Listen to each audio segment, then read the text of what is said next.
माननीय स्पीकर साहब के ऊपर आए अविश्वास प्रस्ताव के विरोध में अपनी बातों को रखने के लिए यहाँ पे खड़ा हुआ हूँ।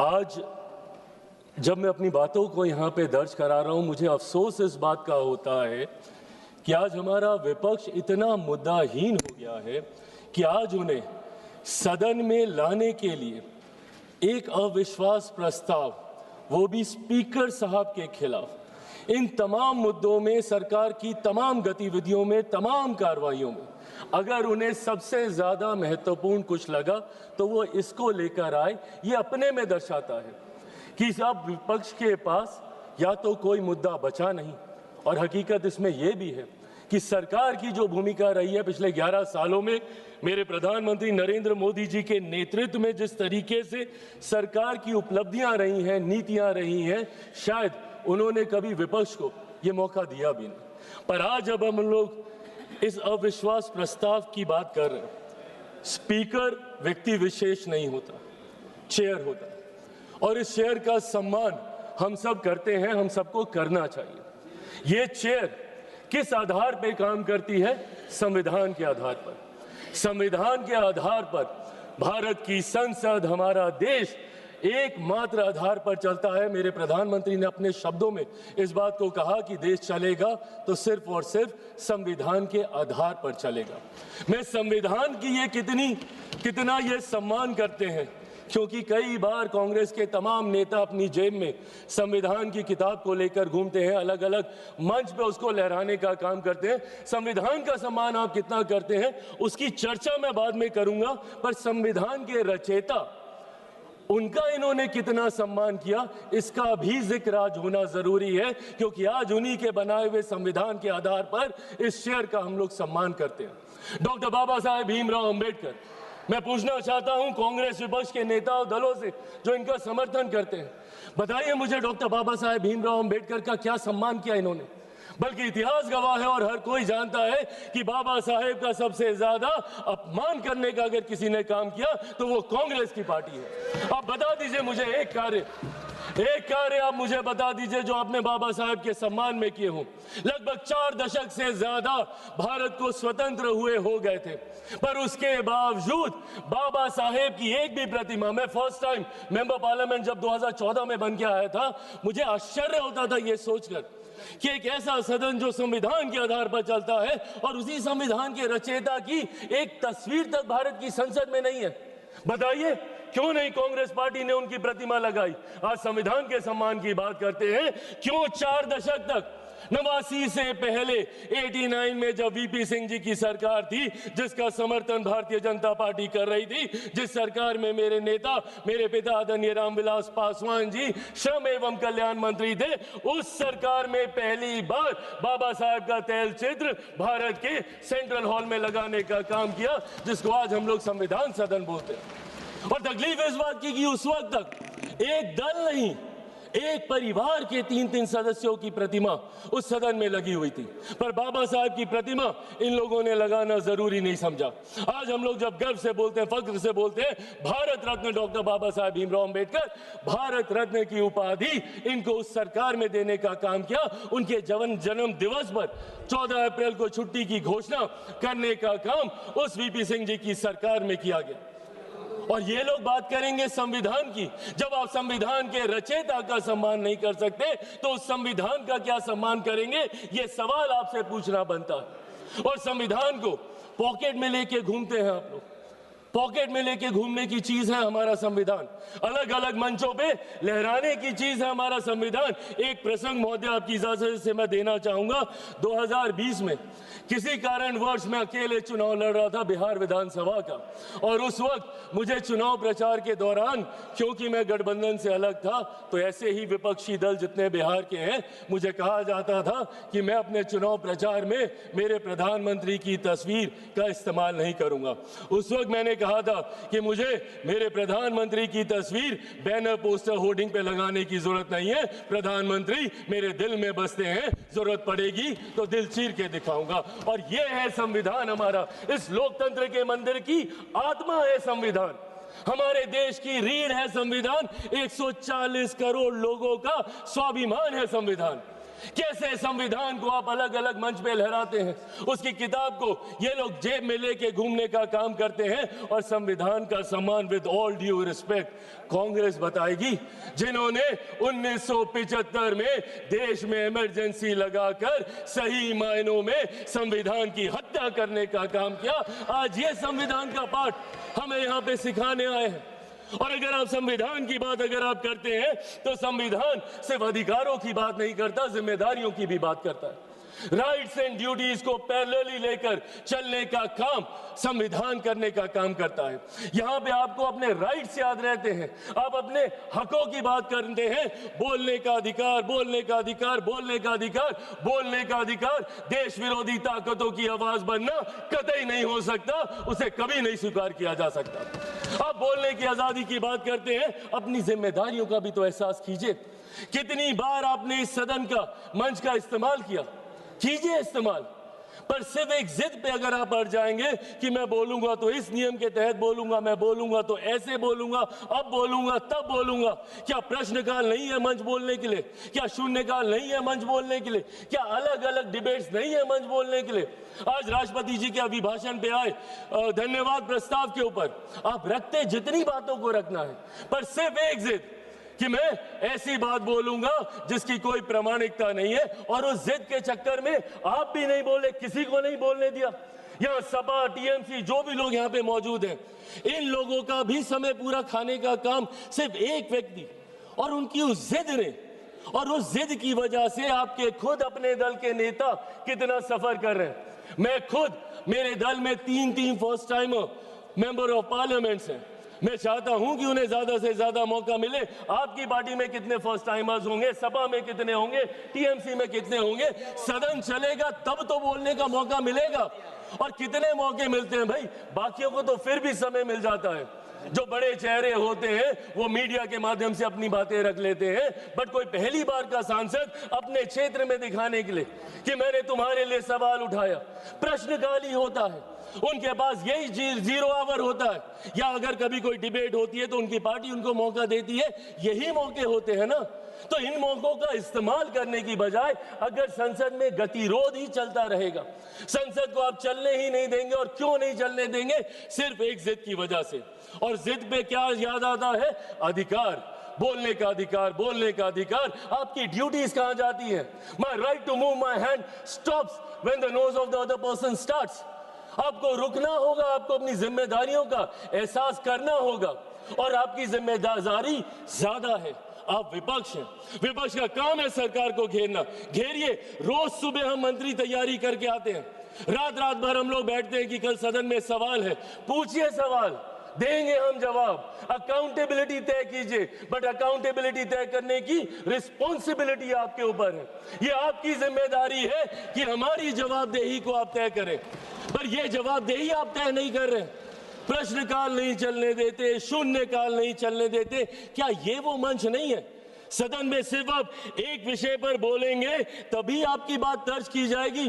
और यही कारण है, यही कारण है कि एक के बाद एक के बाद एक के बाद एक देश की जनता इन्हें नकारने का काम कर रही है। मैं बिहारी हूं, बिहार की धरती से आता हूं। जयप्रकाश नारायण जी ने बिहार की धरती पर ही वहां के गांधी मैदान में संपूर्ण क्रांति का आह्वान किया था। और वो संपूर्ण क्रांति का आह्वान कांग्रेस की सत्ता को ही उखाड़ फेंकने के लिए किया था। उन्होंने कहा था, सिंहासन खाली करो कि जनता आती है। और आज वही काम देश की जनता के समर्थन से मेरे प्रधानमंत्री कांग्रेस मुक्त भारत करने का कर रहे हैं। क्यों? क्योंकि आपका आचरण ऐसा है। इस तरीके के आचरण को कतई नहीं स्वीकारा जा सकता। सदन में इस तरीके से आना, टेबल पर चढ़ जाना। मैं खुद सनातनी हूं, मैं मानता हूं अगर ये लोकतंत्र का मंदिर है तो यहाँ पे रखे कागज, टेबल, कुर्सी मां सरस्वती का रूप है। किस तरीके से आप कागज फाड़ते हैं? एसजी साहब के टेबल पे आप खड़े हो जाते हैं, चेयर तक आप जाने का काम करते हैं।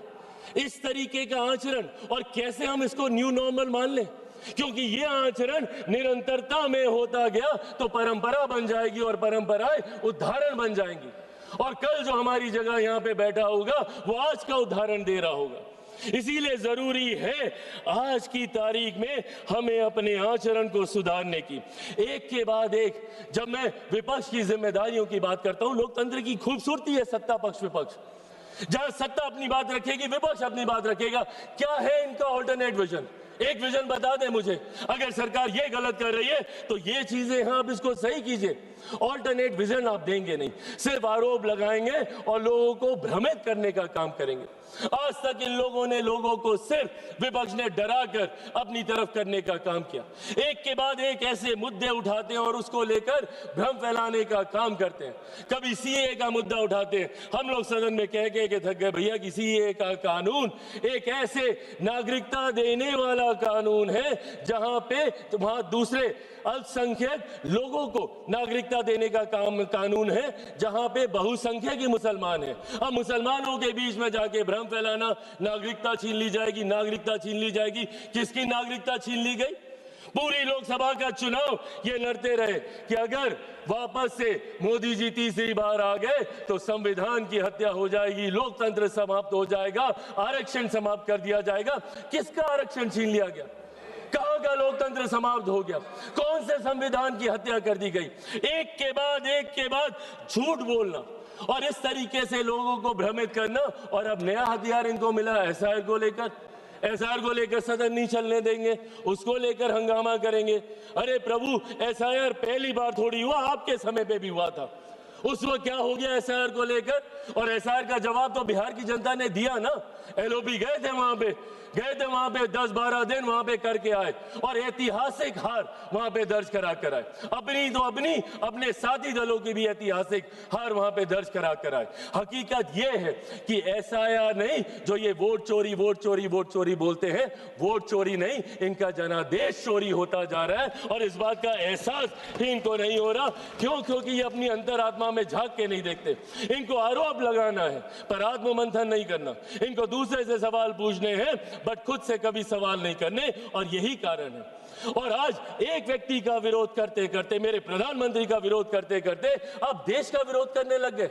एआई समेट जहां पे अंतरराष्ट्रीय जगह से लोग आए हैं, इंटरनेशनल मीडिया वहां पे मौजूद है, और क्या कर रहे हैं आप? और एक ऐसा समिट जहां पे दूसरे देशों के राष्ट्रीय अध्यक्ष आकर हमारी प्रणाली की तारीफ कर रहे हैं, जिसका विरोध इन्होंने उस वक्त भी किया था। यूपीआई के वक्त इन्होंने कहा था कैसे होगा, एक औरत जो ठेले पे है वो कैसे उसकी पेमेंट करेगी, पॉश मशीन कहां से लगेगी। और आज उसी की तारीफ फ्रांस के राष्ट्रीय अध्यक्ष करके जा रहे हैं। और उस समिट में इन्होंने देश को अपमानित करने का काम किया। डेड इकोनॉमी बुलाते हैं हमारे देश को ये, जबकि दूसरे लोग और अर्थशास्त्री इस बात को मानते हैं कि India is one of the fastest growing economy. Global challenges होने के बावजूद हमारी अर्थव्यवस्था मजबूत होती जा रही है। क्या ये सामान्य बात है कि दहाई के आंकड़े से धीरे धीरे हम लोग करते करते चौथे नंबर पर आ गए? आने वाले दिनों में वो दिन भी दूर नहीं जब हमारा देश दुनिया की तीसरी सबसे बड़ी अर्थव्यवस्था होगा। और ऐसे में आप हमारे देश की इकोनॉमी को और हमारे देश की इकोनॉमी को हमारे ही लोग डेड इकोनॉमी बताने का काम कर रहे हैं। इसीलिए आज इस मंच के माध्यम से बस मैं ये आग्रह करूंगा, एक बार मदद कर दें, कहां पे दे तो दो। इसीलिए आज इस मंच के माध्यम से मैं आग्रह करूंगा और विपक्ष से भी करूंगा, and I think it's our collective responsibility. जहां चुनाव लड़ना था हम लोग लड़ आए, जितने आरोप प्रत्यारोप करने थे हम कर आए, और हमें कई मौके मिलेंगे। अभी फिर असम में मौका मिलेगा, बंगाल में मिलेगा, हर राज्य में मिलेगा। जब तक वन नेशन वन इलेक्शन नहीं आता, हमें हर दूसरे तीसरे महीने में मौका मिलता रहेगा आरोप प्रत्यारोप करने का। पर सदन को तो इससे बख्शे। Let it be a collective responsibility of all of us to come together। और यहाँ पे बात हो, और बात होनी जरूरी है। सहमति असहमति की बात नहीं है, बात होनी जरूरी है। आप अपना पक्ष रखें, हम अपना पक्ष रखेंगे, लोगों को उसके बाद फैसला करने दीजिए। आप राष्ट्रपति जी के अभिभाषण पे आपके पास पूरा समय था, आप राष्ट्रपति जी के सम्मान की बात करते हैं। क्या आप बताइए, उनके अभिभाषण पे आए धन्यवाद प्रस्ताव का इस तरीके से निरादर करना, क्या ये उनका अपमान नहीं था? जिस तरीके से विपक्षी दल बंगाल वो गई थी, जिस तरीके से वहां की सरकार, अरे राष्ट्रपति हैं वो, चुनावी राजनीति से, दलगत राजनीति से उठकर है वो, और जिस तरीके से उनका अपमान वहां पे किया जाता है, क्योंकि इनको तकलीफ इस बात की है कि देश के सबसे वंचित वर्ग से आने वाली एक महिला देश के सर्वोच्च पद पर जाके बैठी है, ये बात इन्हें चुभती है। और इसीलिए राष्ट्रपति जी के अभिभाषण पर ये अपनी बातों को नहीं रखने देना चाहते। अंत में महोदय, मैं बस ये कहना चाहूंगा, आज जिनके खिलाफ ये अविश्वास प्रस्ताव लेकर आए हैं, आदरणीय ओम बिरला जी, हम सब जानते हैं और दिल पे हाथ रखकर इनमें से किसी से भी पूछिएगा, हर व्यक्ति कहेगा कि ऐसे स्पीकर जिन्होंने दलगत राजनीति से उठकर हर किसी का सम्मान करने का काम किया। एक मिनट माननीय सदस्य, एक मिनट। माननीय सदस्यगण, सदन की सहमति हो तो सभा की कार्यवाही 7 बजे तक के लिए बढ़ा दी जाए। माननीय सदस्य बोलिए। आदरणीय ओम बिरला जी, हम सब जानते हैं कि उनका व्यक्तित्व कैसा है, कितनी समावेशी सोच वाले हैं। उन्होंने हमेशा प्रयास किया कि ज्यादा से ज्यादा लोगों को अकोमोडेट किया जाए, ज्यादा से ज्यादा फर्स्ट टाइमर्स को मौके दिए जाएं। दुनिया भर के प्रोग्राम्स उन्होंने चलाए, इंटरैक्टिव सेशंस उन्होंने चलाए, और वो आज से इस चेयर पे थोड़ी बैठे हैं, उनका अपना अनुभव है। पिछली लोकसभा में भी वो इस चेयर पे बैठकर इस सदन का संचालन करते रहे और खूबसूरती से करते रहे। और किसी से भी पूछेगा, हर कोई मानेगा कि कतई उनके आचरण में, उनके व्यवहार में या उनकी समावेशी सोच में अगर किसी को किसी बात की तकलीफ हो, पर इन लोगों को दिक्कत इसी बात की होती है कि भाई, अगर कुर्सी पे बैठा कोई व्यक्ति ऐसे फैसले ले रहा है जो देश हित में है, जो राष्ट्र निर्माण में है, हमारी सरकार ऐसे प्रस्ताव लेकर आ रही है, तो कैसे ये उसका समर्थन कर सकते हैं? आज पूछिए इनको किस बात की तकलीफ है मेरी सरकार से। इस बात की तकलीफ कि आज राष्ट्रीय स्तर पर ही नहीं, अंतर्राष्ट्रीय स्तर पर मेरे प्रधानमंत्री के नेतृत्व में हम लोग हर सेक्टर में आगे बढ़ने का हम लोग काम कर रहे हैं। किस बात की तकलीफ है? मैंने बाबा साहेब का जिक्र किया। जब मैं इनसे सवाल पूछता हूं कि आपने क्या किया, हमारी सरकार ने प्रधानमंत्री जी के नेतृत्व में बाबा साहेब से जुड़े हुए जितने 5 स्थल थे, भले मऊ में उनकी जन्मभूमि हो या दिल्ली में जहां पे उनका निवास था, या चैत्य भूमि हो या दीक्षा भूमि हो, या लंदन में जहां पे उन्होंने उच्च शिक्षा हासिल की, उन तमाम जगहों को तीर्थ स्थल के तौर पर हम लोगों ने विकसित करने का काम किया। अलग अलग योजनाओं के माध्यम से गरीबों को मुख्य धारा के साथ जोड़ने का काम किया। पिछले 11 साल में 25 करोड़ लोगों को हम लोगों ने गरीबी रेखा से बाहर निकालने का काम किया। देश की एक बड़ी आबादी को घर घर राशन पहुंचाने का काम किया ताकि उनके हाथ में ज्यादा पैसे बच सके। उनकी प्रति व्यक्ति आय को बढ़ाने का हमने काम किया। एक के बाद एक ऐसे फैसले मेरे प्रधानमंत्री के नेतृत्व में लिए गए, जिसकी वजह से आज हमारा देश वैश्विक चुनौतियों के बावजूद एक स्थिर व्यवस्था है, एक स्थिर अर्थव्यवस्था है, और धीरे धीरे ये बढ़ती जा रही है। और आज मैं पुनः यह आग्रह करूंगा, अगर इसके बाद भी शिकायत है, तकलीफ है, तो ये मंच उसी के लिए है। आए हम सब मिलकर इस मंच का इस्तेमाल करें, ज्यादा से ज्यादा समय यहाँ पे काम होने दें। मेरे नेता, मेरे पिता निरंतरता में लंबे समय तक इस सदन के सदस्य रहे। उनसे मैंने आचरण सीखे, उनसे मैंने परंपराएं सीखी, उनसे मैंने यहाँ की कार्यशैली सीखी। बट जिस तरीके का आचरण आज मैं देख रहा हूँ, यह हम सबको याद रखने की जरूरत है कि कोई व्यक्ति अजर अमर होकर नहीं आता है। आज हम हैं, कल कोई और आएगा, पर जो दूसरा कल आएगा वो आपका मूल्यांकन कैसे करेगा, वो आपको कैसे देखेगा, ये आपके आज के आचरण पे निर्धारित होता है। इसीलिए आने वाले दिनों के लिए, मेरे बच्चों के लिए, आने वाली नई पीढ़ियों के लिए हम लोग खूबसूरत परंपराएं यहाँ से स्थापित करके जाएं। उसके लिए हम सबको यहाँ पर मिलकर कार्य करने की जरूरत है। एक बार फिर से आपने मुझे मौका दिया और मैं आदरणीय ओम बिरला जी का हृदय से बहुत सम्मान करता हूँ, और मैं मानता हूँ कि वो जल्द वापस इस कुर्सी को आके अपना उसको सुशोभित करने का काम करेंगे। मैं अपनी पार्टी की तरफ से आए इस अविश्वास प्रस्ताव का विरोध करते हुए अपनी बातों को समाप्त करता हूँ। धन्यवाद।